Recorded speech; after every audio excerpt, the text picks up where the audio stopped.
ভাদ্র পূর্ণিমা ভাগবত দানের মাহাত্ম্য, ভাগবত পাঠের মাহাত্ম্য, পূর্ণিমা তিথির সময়সূচি। পূর্ণিমা হিন্দু ধর্মের একটি শুভ দিন। ভগবান বিষ্ণুর উপাসনা করার জন্য এই দিনটিকে আমরা বেছে নিই এবং সমস্ত উপবাস পালন করে এই ভগবান বিষ্ণুর। পূর্ণিমা হিন্দু ধর্মের একটি শুভ দিন। এই দিন ভগবান বিষ্ণুর উপাসনার জন্য নিবেদিত। এই দিন উপবাস করলে মহান ভক্তি উৎসর্গের সঙ্গে ভগবান বিষ্ণুর কাছে প্রার্থনা করা যায়।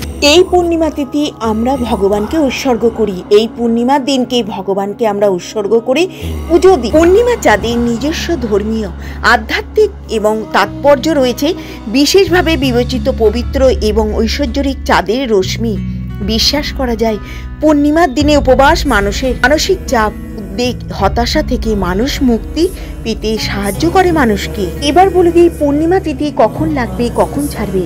ভাদ্র পূর্ণিমা, ভাদ্র জয়ন্তী এবং ভাগবত আবির্ভাব তিথি আগামী 17 সেপ্টেম্বর 2024 মঙ্গলবার সকালবেলা 11টা 44 মিনিটে। পূর্ণিমা থাকবে 18 সেপ্টেম্বর। পূর্ণিমা ছাড়বে 8টা 4 মিনিট পর্যন্ত থাকবে।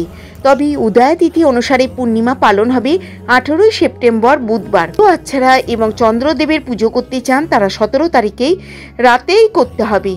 আর সাম দান প্রতিক্রিয়া তিথি পড়েছে 17 সেপ্টেম্বর 2024 মঙ্গলবার। কোনো মানুষ যদি ভাদ্র মাসের পূর্ণিমা তিথিতে সেই ভগবতকে স্বর্ণ সিংহাসনে স্থাপন করে দান করেন তিনি পরম গতি লাভ করেন। এই সময় যদি গীতা কাউকে দান করা হয় সমস্ত সুরগণ সহ শিহরি সেই গৃহে অবস্থান করেন। ভাদ্র পূর্ণিমা, ভাগবত জয়ন্তী এবং ভগবত আবির্ভাব তিথি সুখদেব গোস্বামী পরীক্ষিত মহারাজ কি 11 এবং 12 স্কন্ধ শোভন করিয়েছিলেন। এই ভাদ্র মাসের পূর্ণিমা তিথি সূর্য অস্ত যাওয়ার ঠিক কিছুক্ষণ আগে শেষ হয়েছিল এই ভগবত। সেই জন্য এই অধূলি লগ্নে ভাদ্র পূর্ণিমা তিথিকে সেই ভগবত জয়ন্তী বা ভাগবতের আবির্ভাব তিথিও বলা হয়ে থাকে এবং এই দিনে তিনি ভগবত ধামে গমন করেন। তক্ষক সর্প অপেক্ষা করছিলেন তার জন্য। এই দিনে ভগবত দান, শ্রবণ, কীর্তন এবং নৃত্য এবং ভগবতকে পুজো করা, আমরা গীতা পড়ি, শুনি, কোনো মন্দিরে গিয়ে আরতি করা, আরতি দেখে আসা, এটা কিন্তু মহৎ কাজ। এই ভগবত যার গৃহে থাকে ভগবান তার প্রতি খুবই প্রসন্ন হন, সন্তুষ্ট হন এবং এই গ্রন্থকে প্রণাম নিবেদন করলে তাকে ধন সম্পদ, ভাষ্য এবং সন্তানাদি ভক্তিপূর্ণ সেবা দান করেন ভগবান। সকল ব্যক্তির সন্নিধানে এই ভগবত শাস্ত্র বিধান বিদ্যমান থাকেন, সর্বদা ভগবতের অর্জন করেন, তাহারাই ভগবত বলিয়া অভিহিত হয় এবং তারা বৈষ্ণব বলিয়া অভিহিত হয়। ভগবান তাদের প্রতি সর্বদা দয়া করেন, দৃষ্টি সর্বদা তাদের উপরে থাকে এবং তাদের ঘরে ভগবান বিরাজমান থাকেন। ভগবান তাদেরকে খুবই কৃপা করেন, ভগবত ধাম প্রাপ্তি করেন এবং আমরা এই জড় জগৎ মায়ের জগৎ বন্ধনের থেকে মুক্ত হতে পারি। এই ভগবত যদি আমরা গৃহে রাখি, কাউকে যদি দান করি, এই চিন্ময় ধামে আমরা প্রবেশ করতে পারবো। জীবন অপেক্ষা অধিক জ্ঞান লাভ করেন এবং বিষ্ণু কীর্তক সেই সকল মানব মহাভারতে বলিয়া কীর্তিত হয়। হরি বল, হরি বল, হরি বল, হরে কৃষ্ণ। আমি এখানে অল্প বিস্তর এখানে যা আছে মূল অল্প অল্প করে শেয়ার করলাম। এবার আমি বিস্তৃতভাবে আপনাদের সঙ্গে আলোচনা করব ভগবত জয়ন্তী, ভগবান আবির্ভাব তিথি, ভাদ্র পূর্ণিমা সম্বন্ধে। এবার আমার সঙ্গে চলুন লাস্ট অবধি, আপনারা থাকলে অনেক কিছু জানতে পারবেন এই ভগবত সম্বন্ধে। তো চলুন আমার সঙ্গে লাস্ট অবধি। ভাদ্র মাসের পূর্ণিমা তিথি থেকেই শুরু হয় পিতৃপক্ষ। এবছর পিতৃপক্ষ শুরু হবে 17 সেপ্টেম্বর, চলবে 2 অক্টোবর পর্যন্ত। পরের দিন 3রা অক্টোবর শুরু হবে শারদীয় নবরাত্রি। ভাদ্র পূর্ণিমার উপবাস পালন করি। চন্দ্রোদয় হবে সন্ধে 6টা 3 মিনিট। যারা চন্দ্র দেবতার পুজো করতে চান সন্ধে 6টা 3 মিনিটের পরে পুজো করবে। ভগবত গীতা বা গীতা সনাতন ধর্মের অন্যতম প্রধান ধর্মগ্রন্থ। গীতা মূলত মহাভারতের একটি অংশ। সনাতন ধর্মাবলীরা গীতাকে ভগবানের মুখনিঃসৃত বাণী বলে মনে করেন। মানব ধর্ম, দর্শন, সাহিত্যের ইতিহাসে গীতা এক বিশেষ স্থানের অধিকারী। গীতার কথক শ্রীকৃষ্ণকে হিন্দুরা ভগবান রূপে পুজো করেন। স্বয়ং গীতায় শ্রীকৃষ্ণকে ভগবান হিসাবে বর্ণনা করা হয়েছে। তো ভাগবত আমরা যদি ঘরে রাখি, আমরা কিন্তু ভগবানকে স্বয়ং ঘরে রেখে দেবো। ভগবত গীতা প্রণাম করলে আমরা স্বয়ং ভগবানকেই প্রণাম করব। ভগবদ গীতা পড়লে আমরা স্বয়ং ভগবানকে জানতে পারবো। তো শুনলেও আমরা কিন্তু ভগবানের সম্বন্ধে জানতে পারবো, এবং কাউকে যদি দান করি তার মাহাত্ম্যও কিন্তু অনেক। তো আমরা আজকে ভগবত সম্বন্ধে অল্প বিস্তার শুনবো। ভগবত্তর মাহাত্ম্য। তো ভগবত আমরা যদি পড়ি সেটার মাহাত্ম্য কি? গঙ্গা স্নান যেমন আমাদের পবিত্র করে, তেমনি আমরা যদি গীতা পাঠ করি আমাদের মন পবিত্র হয়ে যাবে। শ্রীকৃষ্ণের অমৃত প্রাপ্ত নাম গীতা একটি মহাভারতের অংশ, 700টি শ্লোকের সমষ্টি। গীতাকে পবিত্রতা স্ত্রীর সঙ্গে তুলনা করা হয়েছে। আসলেই তার স্বামীর ভালোবাসার পাত্র, আর পতি বলতে শ্রীকৃষ্ণকে বোঝাচ্ছে। গীতা শ্রীকৃষ্ণের যেমন ভালোবাসা, সেই পাঠকের তার প্রিয়। দেবী সীতার পবিত্রতা যেমন অক্ষর, তেমনি গীতার পবিত্রতা অক্ষর। শত অসুর দানও এসে ছুঁয়ে যাক, অপবিত্র করার চেষ্টা করুক, কিন্তু গীতার পবিত্রতা নষ্ট হবে না। গঙ্গার জল যেমন পবিত্র, গঙ্গার জলের মধ্যে মানুষের প্রচুর জিনিস, নোংরা আবর্জনা সমস্ত কিছুই ফেলে, ড্রেনের জলও যাচ্ছে সমস্ত কিছু, কিন্তু তবু আমাদের গঙ্গার জল যেমন পবিত্র, গীতা কিন্তু আমাদের ঠিক সেই রকমই পবিত্র। পরম সত্য পরমেশ্বর কথা বলেছেন, গীতার নাম হচ্ছে সত্য। গীতাকে পবিত্রতা স্ত্রীর সঙ্গেও তুলনা করা হয়েছে। দেবী সীতার পবিত্রতা যেমন অক্ষর, তেমনি গীতার পবিত্রতাও অক্ষর। ব্রহ্মশক্তির পরিচয় এই গীতা। পরম ব্রহ্মের জ্ঞান হলো গীতা। গীতা পাঠের মুহূর্ত সন্ধ্যায়, বর্ণনায় মুহূর্তে সমান পবিত্র বলে। এর নাম হচ্ছে তেই সন্ধ্যা। মুক্তি ও মোক্ষের পথ দেখায় গীতা, এবং ভগবানের অর্ধেক মাত্রা ফুটে ওঠে বলে এর নাম অর্ধমাত্রা। পূর্ণরূপ পাওয়া যায় বলে সকল শাস্ত্রের জ্ঞান হয়। চিত্রকে আনন্দ দেয় বলে এর নাম গীতা। ভব অর্থ বস্তু, মায়ার জগৎ, আর ঘন অর্থ ধ্বংস করা, এবং ভবানী যার অর্থ যা বস্তু জগতের মায়াকে ধ্বংস করে। ঈশ্বরকে খোঁজার পথ, সকল ভ্রান্তি নাশকারিণী এই গীতা। ঋক, সমাজ, যদু আদি বেদের সারকথা এবং স্বরূপিণী এই গীতা। এই গীতা পাঠকালে পাঠককে শ্রবণের সে তাকে পরম আনন্দ দেয়, এবং যারা শুনেন তাদেরও পরম আনন্দ পায় তারা। সকল শাস্ত্রে যে তত্ত্বের আলোচনা করা হয় সে সারাংশই হলো গীতা। প্রতিটা শব্দ যেন ফুলের মঞ্জুরির মতন জ্ঞান, তাই এর নাম জ্ঞানেশ্বরী। জয় গীতা, জয় গীতা, জয় গীতা, জয় ভগবত গীতা। কোনো মানুষ যদি এই ভাদ্র পূর্ণিমাতে ভগবত গীতা স্বর্ণ সিংহাসনে স্থাপক পূর্বক কাউকে দান করেন, তার মাহাত্ম্য প্রচন্ড পুরাণে সুখদেব গোস্বামী পরীক্ষিত মহারাজকে এই ভগবত শুনিয়েছিলেন। সেটা কিন্তু সেই দিন সন্ধ্যায় শেষ হয়েছিল এই পূর্ণিমা তিথিতে। তো সেই জন্য আমরা কিন্তু এটা ভগবত পূর্ণিমা বলে থাকছি। ভগবত পুরাণে 10টি লক্ষণের মধ্যে সপ্তম স্কন্ধে অতীত বর্ণনা করা হয়েছে, এবং উত্তি শব্দের অর্থ হচ্ছে বাসনা। হরে কৃষ্ণ কৃষ্ণ কৃষ্ণ হরে হরে, হরে রাম রাম রাম হরে হরে। জয় শ্রীকৃষ্ণ চৈতন্য প্রভু নিত্যানন্দ, শ্রী অদ্বৈত গদাধর সেবাসাদী গৌর ভক্তবৃন্দ। ভাগবত যে ঘরে থাকে সেই ঘরে ভগবান স্বয়ং সেই ঘরে বিরাজমান। তো ভাগবত যে ঘরে থাকেন, আর আমাদের ভাদ্র পূর্ণিমা আসছেন, ভাগবত দান কবে পড়েছে এই ভাদ্র পূর্ণিমা সেটা আমরা জানবো। তো চলুন, ভগবান ধামে সকলকে স্বাগত। কেমন আছেন সকলে? ভালো আছেন তো? আমরাও ভগবানের কৃপায় ভালো আছি। নমস্কার, ভগবান ধাম থেকে আমি আবার একটা নতুন ভিডিওর মাধ্যমে আপনাদের সামনে চলে এলাম। আজকে হচ্ছে ভাগবত পূর্ণিমা বা ভাদ্র পূর্ণিমা যেটা আমরা বলে থাকি। আমাদের কিন্তু এই ভাদ্র পূর্ণিমায় শ্রী বিশ্বরূপ মহোৎসব শিল প্রভুপাতের সন্ন্যাস চাতুর্মাসে 3য় মাস আরম্ভ। এবার আমরা 1 মাস দুধ আহার নিষিদ্ধ। তো দুধ আমরা ডাইরেক্ট নিতে পারবো না, কিন্তু দুধ দিয়ে দই করতে পারবো, খানা করতে পারবো। দুধ দিয়ে অন্য রূপে দুধকে পরিবর্তন করে সেটাকে নেওয়া যাবে। তো আমরা কিন্তু এতদিন শাক আহার নিষিদ্ধ ছিল। যেদিন থেকে বলরাম আবির্ভাব তিথি হলো, বলরাম দেবের আবির্ভাব বা জন্মতিথি থেকে আমরা শাক শুরু করলাম, আমরা নিচ্ছি। তারপরে দই আহার নিষিদ্ধ ছিল, এবার আমাদের দুধ আহার নিষিদ্ধ। তো আমাদের এই কবে পড়েছে ভাদ্র পূর্ণিমা সেটা আমরা জানবো। আমাদের ভাদ্র পূর্ণিমা পড়েছে 2024 সালের 1 আশ্বিন বুধবারে। আর ভাদ্র পূর্ণিমা কবে পড়েছে সেটা আমরা জানবো 1431 সাল 1 আশ্বিন বুধবার। আর 2024 সাল 18ই সেপ্টেম্বর আমাদের পড়েছে ভাদ্র পূর্ণিমা। ভাগবত যে গৃহে অবস্থান করেন সমস্ত দেবতাগণ স্বয়ং ভগবান সেই গৃহে বিরাজমান থাকেন এবং ভাগবত ভাদ্র পূর্ণিমায় ভগবত যিনি দান করেন কিংবা নিজে বাড়িতে নিয়ে আসেন, সেই দিনকে তিনি পরম গতি লাভ করবেন ভগবান ধামে, ভগবানের চিন্ময় ধামে ভগবান প্রাপ্তি হতে পারবেন, তো স্বর্গলোক গমন করতে পারবেন।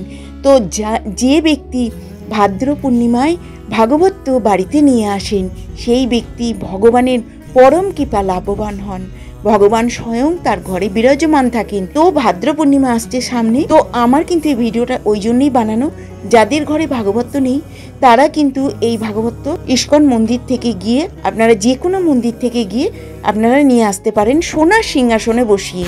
আমাদের ভাগবত পূর্ণিমা বা ভাদ্র পূর্ণিমা কবে পড়েছে সেটা জানলাম। এবার ভাগবত দানের মাহাত্ম্য, ভাগবত পাঠের মাহাত্ম্য, শ্রবণ করার মাহাত্ম্য, তো এটা আমাদের কি এই সম্বন্ধে অল্প বিস্তর শেয়ার করব বা আমরা জানবো। তো আমার সঙ্গে একটু লাস্ট অবধি ধৈর্য ধরে থাকবেন, তাহলে ভাগবত সম্বন্ধে বা ভাদ্র পূর্ণিমার সম্বন্ধে, ভাদ্র পূর্ণিমার মাহাত্ম্য সম্বন্ধে অল্প বিস্তর আমরা জানতে পারবো। তো চলুন আমার সঙ্গে। এই তিথি আমাদের খুব গুরুত্বপূর্ণ, এই কারণে পরীক্ষিত মহারাজ ভাগবত ধামে প্রবেশ করেছিলেন সুখদেব মহারাজের নিকট ভাগবত শ্রবণ করার জন্য। ভাগবত কথা শ্রবণের মাধ্যমে তিনি কিন্তু ভগবত ধামে প্রবেশ করেছিলেন। ভাগবত পুরাণ, ভাগবত পুরাণ, শ্রী ভগবত মহাপুরাণ। শ্রী ভগবত পুরাণ হলো একটি হিন্দু মহাপুরাণ। এটি একটি ভক্তিবাদী ধর্মগ্রন্থ, বিষ্ণুর পূর্ণ অবতার তথা স্বয়ং ভগবান শ্রীকৃষ্ণের প্রতি গভীর ব্যক্তিগত ভক্তি এবং পুরাণের প্রধান আলোচনার বিষয়। পৌরাণিক সাহিত্যে অনেক কাহিনী রয়েছে। বিষ্ণুর 24 জন অবতারের কাহিনী ভাগবত পুরাণে লিপিবদ্ধ করা রয়েছে। ভাগবত পুরাণই প্রথম পুরাণ যেটি ইউরোপ ভাষায় অনুবাদিত হয় এবং 1788 সালে ভাগবতের তামিল সংস্করণ একটি ফরাসি অনুবাদও প্রকাশিত হয়েছিল। হিন্দু ধর্ম তথা 18টি শ্লোক পরিচয় করিয়ে দিয়েছিলেন। এরপর 1840 থেকে 1857 সালের মধ্যে ভাগবত পুরাণের 3টি ফরাসি অনুবাদ প্রকাশিত হয়েছিল। পদ্মপুরাণের শ্রেণী অনুসারে ভাগবত পুরাণ একটি সাত্ত্বিক পুরাণ। হিন্দু এবং এই পুরাণের রচয়িতা পুরাণের রচয়িতা ব্যাসদেব। 200 ভাগবত পুরাণে প্রায় আদি শঙ্করাচার্যের অদ্বৈত দর্শন, রামানুচার্যের বিশিষ্ট দ্বৈত দর্শন ও মাধুরাচার্যের দ্বৈতবাদ দর্শনের সংমিশ্রণ দেখা যায়। ভারতীয় একটি পাওয়া যায়। ভাগবত পুরাণকে পবিত্রতম শ্রেষ্ঠ পুরাণ বলা হয়, কারণ এটি বিষ্ণু তার বিভিন্ন অবতারের প্রতি ভক্তি কথা প্রচার করেন। এই পুরাণে জাগতিক কর্মের বন্ধন থেকে মুক্তি, বিশুদ্ধ আধ্যাত্মিক জ্ঞান অর্জনের উপায় ও বিষ্ণু ভক্তির মাহাত্ম্য বর্ণিত রয়েছে। ভাগবত পুরাণে অন্যান্য পুরাণের মতন বিশ্বতন্ত্র, জ্যোতিষবিদ্যা, বংশতালিকা সমস্ত কিছু বিস্তারিত আলোচনা করা রয়েছে। ভারতের পৌরাণিক কাহিনী যে কিংবদন্তি লক্ষ্য করা যায়, অশুভ শক্তি ও পরোক্ষভাবে দেবতাদের পরস্পরের যুদ্ধে অসুরেরা জয়লাভ করে পৃথিবী শাসন করে পরম সত্য পুনরায় বিষ্ণুরূপে যার নাম হরি বা বাসুদেব আবির্ভূত হন, তিনি প্রথম যার নাম হরি বা বাসুদেব আবির্ভূত হন তিনি প্রথমে অসুরদের সাথে শান্তি স্থাপন করেন, তাদের স্বভাব বোঝেন, তারপর তৎপরতার সঙ্গে তাদের পরাজিত করেন, আশা ও ন্যায় বিচার স্বাধীনতার পূর্ণ এবং প্রতিষ্ঠিত করেন। ভাগবত পুরাণে সর্বাধিক প্রভাবশালী পুরাণ, অষ্টাদশ পুরাণের মাঝে এটি অন্যতম। রামায়ণ মহাভারতের পাশাপাশি অন্যান্য পুরাণের সাথে এটিকে পঞ্চম বেদও বলা হয়ে থাকে। ভাগবত পুরাণ অনুসারে কৃষ্ণের অভ্যন্তরীণ এবং বহিঃশক্তি রূপে দেবীর অনুকরণ বিশ্বকে অশুভ শক্তির হাত থেকেও রক্ষা করে। ভাগবত পুরাণে বিষ্ণুকে পরম ব্রহ্ম বলে উল্লেখ করা হয়। তিনি অসংখ্য বিশ্ব সৃষ্টি করেন, প্রতিটির ঈশ্বর রূপে প্রবেশ করেন। বিষ্ণু রজগুণ অবলম্বন করে ব্রহ্মারূপে প্রত্যেক বিশ্বের মধ্যে 14টি করে জগৎ সৃষ্টি করেন। শতগুণ গ্রহণ করে বিষ্ণুরূপে সেই জগৎগুলিকে রক্ষা প্রতিপালন করেন। মহাকল্পের অন্তকালে তমগুণ অবলম্বন করে রুদ্ররূপে সেই জগৎগুলি ধ্বংস করেন। এই পুরাণে প্রথম মুখে মুখে প্রচলিত ছিল। এরপর খ্রিস্টীয় 4th থেকে 10ম শতাব্দীর মধ্যবর্তী কোনো এক সময়ে লিপিবদ্ধ হয়। ভাগবত পুরাণের পাণ্ডুলিপিগুলো 28 শতকের মধ্যে সংশোধিত অসংখ্য অসংযমপূর্ণ সংস্কারে টিকে আছে। বিভিন্ন ভারতীয় ভাষা জুড়ে অসংখ্য সংশোধিত রয়েছে। গ্রন্থটি মোট 332টি অধ্যায়, 18,000 শ্লোক সহ দ্বাদশ স্কন্ধের সমন্বয়ে গঠিত। বিষ্ণু যে মানবরূপী কৃষ্ণের অতি ভক্তি ভাগবত পুরাণের আলোচ্য সেই কৃষ্ণের কাহিনী এই পুরাণের 10ম স্কন্ধে প্রায় 4000 শ্লোকে এককভাবে বর্ণিত রয়েছে। এই স্কন্ধটি সমগ্র ভাগবত পুরাণের এক জুড়ে রয়েছে। কৃষ্ণের জন্ম থেকে অন্তর্ধান পর্যন্ত সকল ঘটনা এই স্কন্ধের সুসংবদ্ধভাবে লিপিবদ্ধ রয়েছে। এছাড়া এখানে রয়েছে ভক্তিযোগের আচরণ, ভক্তির পদ্ধতি, ব্যাখ্যা, বিভিন্ন ধরনের ভক্তির বর্ণনা। অনেক বৈষ্ণব ভাগবত অনুসারে এই গ্রন্থটিকে শ্রীকৃষ্ণের অভিন্ন গ্রন্থটিকে শ্রীকৃষ্ণের বাণীমূর্তি, আত্মার বিগ্রহ বলে মনে করেন। ভাগবত পুরাণের সকল কাহিনী ব্যাসের পুত্র সুকের মুখে এবং বর্ণনা ছলে কথিত রয়েছে। ভাগবত পুরাণ অনুসারে প্রায় 5000 বছর পূর্বে পরীক্ষিত নিকট ভাগবত কথিত হয়েছিল। মহাভারতে আছে পরীক্ষিত কৃষ্ণের তৎপর্যতায় জীবন পেয়েছিলেন। ভাগবত পুরাণে দেখা যায় মৃত্যু পথযাত্রী পরীক্ষিত সুখের মুখে কৃষ্ণের কথা জানতে চায়। তার নানান প্রশ্নের উত্তরে 7 দিনে সুখ তার কাছে ভাগবত পুরাণের কাহিনী বিব্রত করেন। আজও অবধি ভক্তদের দ্বারা ভাগবত পাঠ ও কীর্তন করা হয়। চাতুর্মাসের 3য় মাস শুরু হচ্ছে এই ভাদ্র পূর্ণিমা থেকে। মৃত্যু পথযাত্রী পরীক্ষিত মহারাজকে এই ভাগবত শ্রবণ করিয়েছিলেন সুখদেব গোস্বামী। তো সেইটা ছিল একাদশ এবং দ্বাদশ তিথি সন্ধ্যাকালে, কিন্তু এই ভাদ্র পূর্ণিমার দিনকেই শেষ হয়েছিল সেই ভাদ্র মাহাত্ম্য। 7 দিন ধরে ভাদ্র পূর্ণিমার মাহাত্ম্য মানে ভাগবত পুরো শেষ করেছিল। তো এই 7 দিন ধরে শেষ করেছিল, লাস্টের দিন ছিল ভাদ্র পূর্ণিমা। তো এই শেষের দিনকে ভাদ্র পূর্ণিমায় সন্ধ্যাকালে সুখদেব গোস্বামী পরীক্ষিত মহারাজকে এই ভাগবত পূর্ণিমার মাহাত্ম্য পুরো শেষ করেছিল। এবং মৃত্যুযাত্রী এই পরীক্ষিত মহারাজ সুখদেব গোস্বামী পরীক্ষিত মহারাজকে তক্ষক সর্প অপেক্ষা করছিল এবং পরীক্ষিত মহারাজ জানতেন যে আমার আজকের দিনটা শেষ দিন। সুখদেব গোস্বামীও জানতে পেরেছিলেন। তো সেই দিন ভাদ্র পূর্ণিমার দিনকেই শেষ করেছিল সন্ধ্যাকালে। ভাগবত একাদশ এবং দ্বাদশ স্কন্ধ শেষ করেছিল এই ভাদ্র পূর্ণিমার সন্ধ্যাকালে। পরীক্ষিত মহারাজ জানতে পেরেছিলেন যে তর্কণ সর্পণ। তো আমরা ভাগবত মাহাত্ম্যের কিছু জানবো। ভাগবত এই ভাদ্র পূর্ণিমায় দানের মাহাত্ম্য প্রচুর। তো ভাগবত যদি কারুর ঘরে থাকে সে কিন্তু ভগবান ধাম প্রাপ্তি হতে পারবে এবং ভগবানকে নিজের ঘরে রেখে দেয়া এই ভাদ্র পূর্ণিমা প্রথম চিন্ময় গতি লাভ করবেন। এবং এই ভাগবত যদি কেউ কাউকে সোনার সিংহাসনে রেখে সঙ্গে সঙ্গে দান করেন, সে কিন্তু এই ভাদ্র পূর্ণিমায় ভাগবত যদি কাউকে সোনার সিংহাসনে বসিয়ে দান করা হয় তাহলে চিন্ময় ধাম প্রাপ্তি হওয়া যাবে বা ভগবত ধাম প্রাপ্তি হওয়া যাবে। কিংবা নিজের ঘরে থাকলেও সেটাও কিন্তু ভগবান ধাম প্রাপ্তি হওয়া যাবে বা চিন্ময় গতি লাভ করা যাবে। কারুর গৃহে যদি ভাগবত থাকে তাহলে সেই গৃহে সকল দেব দেবতা সকল তীর্থ এসে অবস্থান করবেন। ভাগবত দানের মাহাত্ম্য যেরকম, ভাগবত ঘরে রাখার মাহাত্ম্য সেই রকম বা তার থেকেও বেশি। ভাগবত যদি ঘরে রাখা হয় সমস্ত তীর্থ নিজের গৃহে অবস্থান করবেন এবং সমস্ত ভগবান দেবতাগণ ভগবান নিজের গৃহে ভগবান ধাম তো প্রাপ্তি হওয়া যায় এবং সমস্ত দেবতাগণ ভগবান যে গৃহে ভাগবত থাকে সেই গৃহে ভগবান তো নিজে অবস্থান করেন এবং তাদেরকে অনেক আশীর্বাদ করেন ভগবান ধাম প্রাপ্তি হওয়ার জন্য, চিন্ময় গতি লাভ করার জন্য এবং সেই গৃহে রোগ থেকেও মানুষ মুক্ত হতে পারে। ভগবত যেই গৃহে অবস্থান করেন সেই গৃহে কিন্তু নেগেটিভ এনার্জি থাকে না, সব সময় পজিটিভ এনার্জি বিরাজমান থাকে। সেই গৃহে সব সময় পজিটিভ এনার্জি কাজ করে। শ্রীহরি সেই গৃহে অবস্থান করেন। ভগবান শ্রীকৃষ্ণ সমেত আমাদের শ্রীহরি সেই গৃহে অবস্থান করেন। সকল নদীর মধ্যে আমাদের গঙ্গা শ্রেষ্ঠ এবং সমস্ত তীর্থের মধ্যে যেমন গঙ্গা আমাদের শ্রেষ্ঠ এবং সমস্ত দেবতাগণের মধ্যে আমাদের সমস্ত ভক্তের মধ্যে শিব শ্রেষ্ঠ, সমস্ত তিথির মধ্যে একাদশী তিথি শ্রেষ্ঠ। সেই রকম সমস্ত পুরাণ, সমস্ত বই, সমস্ত কাব্যের মধ্যে ভাগবতম শ্রেষ্ঠ। ভগবত সব থেকে শ্রেষ্ঠ।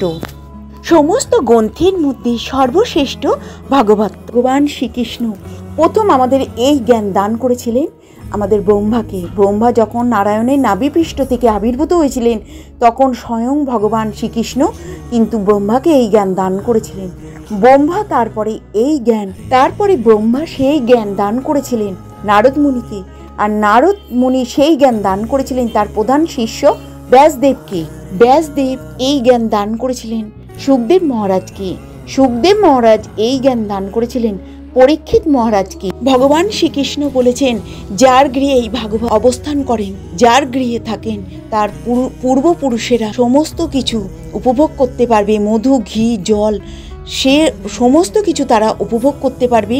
এবং তারা কিন্তু যদি কোনো কারণবশত নরকে পতিত হন, তারা কিন্তু স্বর্গলোক গমন করতে পারবেন। তো যে গৃহে এই ভাগবতকে পুজো করা হয়, আমি খুব সন্তুষ্ট হই তার প্রতি।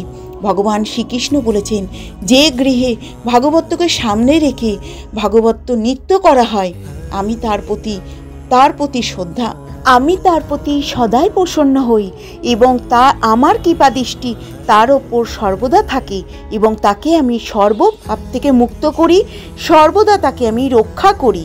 ভাগবত যে গৃহে থাকে এবং আমাকে যে পুজো করে এবং যে আমাকে শোভন করেন এবং যে এই ভাগবত সামনে রেখে কীর্তন করেন, নৃত্য করেন, আমি কিন্তু সর্বদা তার প্রতি প্রসন্ন হই, খুশি হই। ভগবান শ্রীকৃষ্ণ স্বয়ং বলেছেন, ভগবান আরও বলেছেন, যে ব্যক্তি দাঁড়িয়ে এই আমাকে ভক্তি করে এবং প্রণাম করেন, তাকে কিন্তু আমি পারমাত্মিক এবং জাগতিক সমস্ত কিছু প্রদান করি।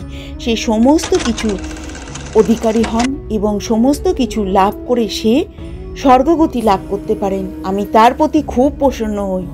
যে ভগবান এই কথা নিজের মুখে বলেছেন যে ভাগবত যে ঘরে থাকবে, আমি তার প্রতি খুবই প্রসন্ন।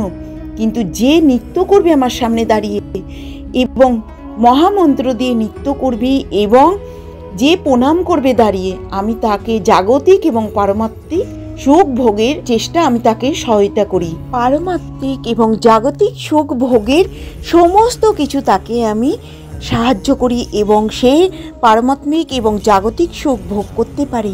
এই সংসারে থেকে পারমাত্মিক জাগতিক সুখ ভোগের সমস্ত রকম সুযোগ করে দিই তাকে ভোগ করার জন্য। আমি তার প্রতি সদাই সহায় হই। ভগবান শ্রীকৃষ্ণের কথা, ভগবানের কথা, ভগবতের মধ্যে আমি সর্বদা বিরাজমান স্কন্দ পুরাণে উল্লেখ করা হয়েছে এবং ভগবান শ্রীকৃষ্ণ স্বয়ং বলেছেন, আমি তাকে সমস্ত কিছু দান করে সমস্ত কিছু উপভোগ করার তাকে আমি সুযোগ করে দিই। সে সমস্ত কিছু উপভোগ করতে পারবে। ভালো স্বামী, ভালো স্ত্রী এবং ভালো সন্তান, সুন্দর সন্তান, এবং তাকে ধন দৌলত দিয়ে আমি ভরিয়ে পরিপূর্ণ করে দিই। যে ভাগবতকে শ্রদ্ধা করে, ভক্তি করে, আমি তাকে সমস্ত সুখ থেকে কাউকে বঞ্চিত করি না, সমস্ত সুখ তাকে আমি দান করি এবং যে গৃহে থাকে আমি তার প্রতি খুবই প্রসন্ন হই। স্কন্দপুরাণে আরও উল্লেখ করা হয়েছে, যে ঘরে ভাগবত নিয়মিত শ্রবণ এবং পাঠ করা হয়, সেই ঘরে আমি কিন্তু তাদের প্রতি খুব প্রসন্ন হই এবং খুব খুশি হই এবং সর্বক্ষণ তাদের সঙ্গে আমি বিরাজমান। ভগবান শ্রীকৃষ্ণ স্বয়ং বলেছে, তাদের ঘরে আমি সবসময় বিরাজমান এবং আমি তাদেরকে সবসময় কৃপা দৃষ্টিতে রাখি।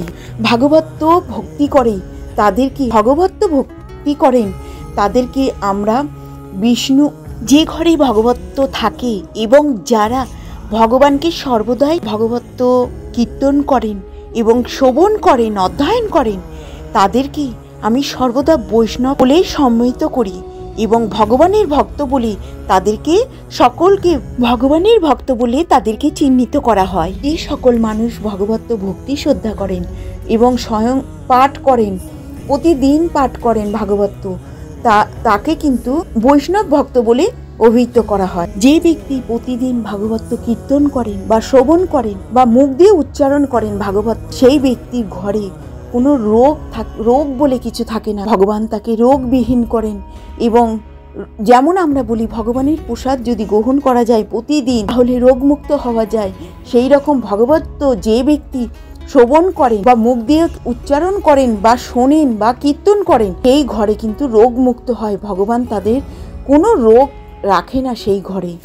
আর যে ব্যক্তি আশা লাভের আশা না করে ভগবত শ্রবণ করেন, পাঠ করেন, কীর্তন করেন, ভগবানকে ডাকেন, অর্চন করেন, ভগবান কিন্তু তার প্রতি প্রসন্ন খুব তাড়াতাড়ি হয় এবং তার মনের কোনো বাসনা ভগবান কিন্তু জানতে পারলেই সঙ্গে সঙ্গে পূরণ করার চেষ্টা করে। ভগবানের কাছে যদি কিছু চাওয়া বা পাওয়ার আশা না থাকে, কোনো লোভ আকাঙ্ক্ষা কিছু না নিয়ে ভগবানকে প্রাপ্তি করতে চায় বা ভগবানকে পেতে চায়, ভগবান কিন্তু তাদের মনের আশা স্বয়ং খুব তাড়াতাড়ি পূর্ণ করেন।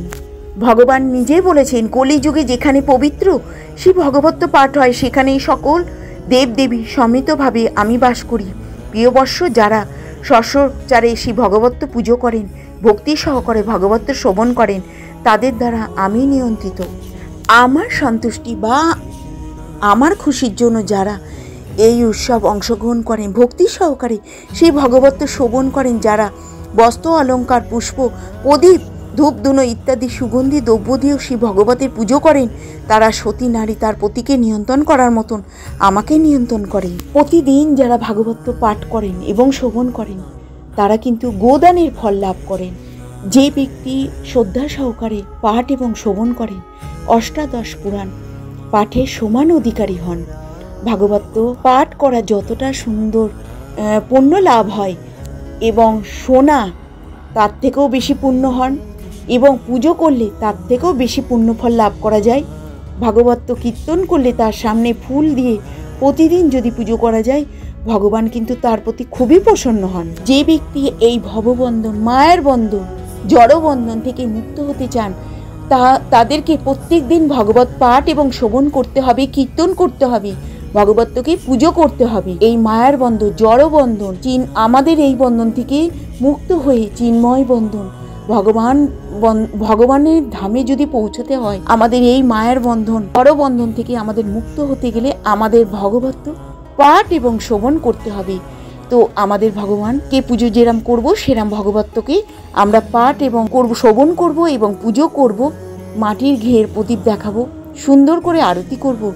আমাদের ভগবত্তর মধ্যেই কিন্তু ভগবান রয়েছে। আমরা ভগবত্ত যদি ভগবানের মতন করে পুজো করি, সুন্দর করে আরতি করি, এবং তাহলে কিন্তু ভগবান কিন্তু খুবই প্রসন্ন হন। ভগবান শ্রীকৃষ্ণ স্বয়ং বলেছেন, যে ঘরে ভগবত্ত থাকবে আমি সেই ঘরে স্বয়ং বিরাজমান। চিন্ময় ধামে আমাদের প্রবেশ করতে গেলে, ভগবান ধামে প্রবেশ করতে গেলে মায়ার বন্ধন, জড়বন্ধন, এই আত্মার বন্ধন থেকে মুক্ত হতে গেলে আমাদের ভগবত্ত পাঠ শ্রবণ করতে হবে, পুজো করতে হবে, এবং সর্বদাই আমাদের ভগবানের সামনে নৃত্য করতে হবে, ভগবানকে ডাকতে হবে, হরি হরি বলে ডাকতে হবে, অধিক হরি নাম জপ করতে হবে। তবে কিন্তু চিন্ময় ধামে আমরা প্রবেশ করতে পারবো, ভগবান ধাম প্রাপ্তি হতে পারবো।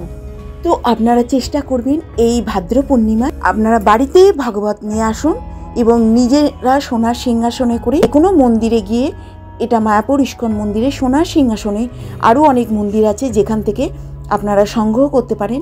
এই ভাগবত সোনার সিংহাসনে করে নিয়ে এসে নিজের ঘরে রাখুন এবং নিজের স্ত্রীকে দান করুন, স্বামীকে করুন, নিজের ছেলেকে, যে কোনো মানুষকে দান করে আপনারা নিজের ঘরে ভগবানকে স্বয়ং নিয়ে আসেন।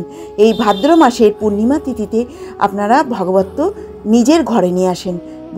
ভগবত নিয়ে আসলে ভগবান স্বয়ং নিজের ঘরে বিরাজ করবেন। তো এইভাবে আপনারা ভাগবত পূর্ণিমায় ভগবত দানের প্রচুর মাহাত্ম্য আছে। কেউ যদি এই ভগবত শুদ্ধ ভক্তি সহকারে এই কোনো বৈষ্ণবকে দান করেন, তাহলে সে লক্ষ কোটি কাল ভগবান ধামে সে থাকতে পারবে, ভগবান ধাম প্রাপ্তি হতে পারবে। লক্ষ কোটি কাল কিন্তু ভগবান প্রাপ্ত হতে পারবে, ভগবান ধাম প্রাপ্ত হতে পারবে, সেখানে ভগবানের সঙ্গে থাকতে পারবে। কেউ যদি কোনো শুদ্ধ বৈষ্ণবকে এই ভাগবত দান করে, ভগবান ধাম, ভগবানের সঙ্গে নিত্য কোটি কাল চিন্ময় ধামে, ভগবানের চিন্ময় ধামে সেখানে থাকতে পারবেন। ভগবান আরও বলেছেন, সেই ভগবত কথা আলোচনা হয় যেখানে সকল পবিত্র নদী এবং কুণ্ড, হ্রদ, সকল যজ্ঞ, সপ্ত তীর্থ ক্ষেত্র এবং অযোধ্যা, মথুরা, সমস্ত কিছু, কাশী, হরিদ্বার, সমস্ত কিছু, উজ্জয়িনী, দ্বারকা, পবিত্র পর্বতসমূহ উপস্থিত হয় সেই জায়গা। ভগবান আরও বলেছেন, যে কলিকালে ভাগবত শাস্ত্রকে আত্মজীবন অপেক্ষা অধিক জ্ঞান লাভ করে, শত করেও তাহাদিগকে যম যন্ত্রণা ভোগ করিতে হয় না। স্কন্দ পুরাণে এই সকল কথা উল্লেখ করা আছে। সারা গৃহ অম্বরে ভগবত শাস্ত্র বিরাজমান থাকলে সেই গৃহের পিতা মাতা এবং প্রফুল্ল অষ্টম নৃত্য করেন। কলিকালে গৃহ ভাগবত শাস্ত্র বিরাজিত না থাকলে সেই দ্বিজকে সপচ্চ চণ্ডাল অপেক্ষা নিকৃষ্ট জানিবে, তাকে যম যন্ত্রণাও ভোগ করিতে হইবে। কোনো পাপ করিলে, কোনো পাপের ফলে যদি কোনো মানুষ পূর্বপুরুষেরা নরকে পতিত হয়েছেন। ভাগবত বাড়িতে নিয়ে আসলে কিংবা শোভন পাঠ করলে, নৃত্য করলে সেই সকল পূর্বপুরুষেরা নরক যন্ত্রণা থেকে স্বর্গলোক গমন করতে পারেন, চিন্ময় ধাম প্রাপ্তি হতে পারেন। তো এই ভাগবত পাঠের মাহাত্ম্য এবং শোভন করা, পুজো করা, ভগবান কিন্তু স্বয়ং ভাগবতের মধ্যে থাকবেন। তো কোনো ব্যক্তি যদি মনে করেন যে ভাগবত বাড়িতে নিয়ে আসবেন, তাদের পূর্বপুরুষেরাও স্বর্গে গমন করতে পারবেন কোনো কারণে তারা যদি নরকে পতিত হয়ে থাকেন। যারা ভগবত পাঠ করেন, শোভন করেন, তাদের হৃদয়ে ভগবান স্বয়ং বিরাজমান থাকেন এবং তারা যে মুখ দিয়ে ভগবত পাঠ ও শোভন করছেন, ভগবান স্বয়ং তাদের ভেতরে থাকেন। তখন কিন্তু তারা যে কথাগুলো বলছেন ভগবত পাঠ এবং শোভনের মাধ্যমে ভগবান নিজের হৃদয়ে কিন্তু বিরাজমান থাকে। ভাগবত সকলের প্রধান। মহামুনি দ্বৈপায়ন এবং ভগবতী বেদ সময়ের ইতিহাসের সারাংশ উদ্ধারপূর্বক সপুত্র এবং ধীরপূর্বক মহামতি সুখদেবকে উপদেশ প্রদান করিয়াছেন। আরও লিখিত রয়েছে, ধর্ম জ্ঞানাদ্দি সমবিবাহে নিজ ধামে গমন করিলে কলিকালে যাবতীয় লোক সমচ্ছন্ন ছিল। তৎকালীন এই পুরাণ রূপ ভাস্কর সমদিত হইয়াছে। অধৈর্য শ্রীকৃষ্ণের সাক্ষাৎ ভক্তিযোগ বিধান করিলে যে অনর্থ বিদরিত হয় তাহাও প্রত্যক্ষ হইল। এই সকল নিজ দর্শক পূর্বক তিনি অবিকারী জনগণের হিতাইচ ভগবত সাধক সংহিতা প্রণয়ন করিলে যে ব্যক্তি এই সংহিতা শোভন করেন, শ্রীহরির প্রতি তার শোক মাত্র মোহ ভয় হরিণী ভক্তির উদয় হয়। শ্রী ভগবতে এই অধ্যায়ে বর্ণনা করা হয়েছে, পরীক্ষিত মহারাজ যখন তার মাতৃগর্ভে ছিলেন তখন কিরকম অলৌকিক তাণ্ডব জীবনে রক্ষা করেছিলেন। দ্রোণাচার্যের পুত্র অশ্বত্থামা দ্রৌপদীর 5 পুত্রকে নিদ্রিত অবস্থায় হত্যা করেন। সেই জন্য অর্জুন তাকে দণ্ড দান করেন। শ্রী ভগবত মহাপুরাণের রচনা করার পূর্বে শিল ব্যাসদেব তা জানতে পেরেছিলেন। সপ্তম অধ্যায়ে শ্রী ভগবত শ্রোতা রাজস্বী কর্মবৃত্তান্ত বলতে গিয়ে বধহেতু এবং অশ্বত্থামার দণ্ড বর্ণিত হয়েছে। এই সপ্তম অধ্যায়ে শ্রী ব্যাসদেব সর্বশাস্ত্রের একমাত্র প্রয়োজন সর্বশক্তিমান শ্রীকৃষ্ণের ভক্তিযোগ সম্বন্ধিত দর্শন অর্থাৎ উপলব্ধি করেন। শ্রীকৃষ্ণের নির্দেশে অর্জুন কৃতিত অশ্বত্থামার নিক্ষেপ এবং ব্রহ্মাতের উপসংহিতায় তার দ্বন্দ্ব বর্ণিত রয়েছে। মনকে একাগ্র করে কুলেশমুক্ত সর্বত্রভাবে মুক্ত হয়ে তিনি পূর্ণরূপে ভক্তিযোগে মুক্ত হয়েছিলেন। তখন তিনি পরমেশ্বর ভগবানকে তার মায়াশক্তি সহ দর্শন করিয়েছিলেন, যে মায়া পূর্ণরূপে তার বশীভূত হয়েছিল। এটি সম্ভব হলে কেবল ভক্তিযোগেই যুক্ত হওয়া সম্ভব। ভগবানের এই বহিরঙ্গা শক্তির প্রভাবে জীব করা জড়া প্রকৃতির 3টি গুণের অতীত হওয়া সত্ত্বেও নিজেকে জড়া প্রকৃতির সম্মত বলে মনে করেন, তার ফলে জড়জগতের দুঃখ ভোগ করেন। হরে কৃষ্ণ কৃষ্ণ কৃষ্ণ হরে হরে, হরে রাম রাম রাম হরে হরে। বিষয়শক্ত জীবনে জীবের দুঃখ ভোগের মূল কারণ, সেই দুঃখ নিবৃত্ত উপায় এই ভগবত সংগ্রহ করুন। এবং ভগবান বলেছেন যে যে ঘরে থাকবে সে ঘরে ভগবান স্বয়ং নিজে থাকবেন। তো আমি ভিডিওটা এই পর্যন্তই রাখলাম। সকলে ভালো থাকবেন, সুস্থ থাকবেন। আবার একটা নতুন ভিডিওর মাধ্যমে চলে আসব। এই ভাদ্র পূর্ণিমায় চেষ্টা করুন সকলে ভগবান নিজের ঘরে নিয়ে আসুন এবং দান করুন। সকলে ভালো থাকবেন। নমস্কার। কোনো ভুল ত্রুটি হলে ক্ষমা সুন্দর দৃষ্টিতে দেখবেন। ভাদ্র পূর্ণিমার মাহাত্ম্য নিয়ে কিছুক্ষণ থাকলাম আপনাদের সঙ্গে। সব থেকে বড় কথা, আপনারা আমার সঙ্গে এত দূর থাকলেন। তো সকলে ভালো থাকবেন।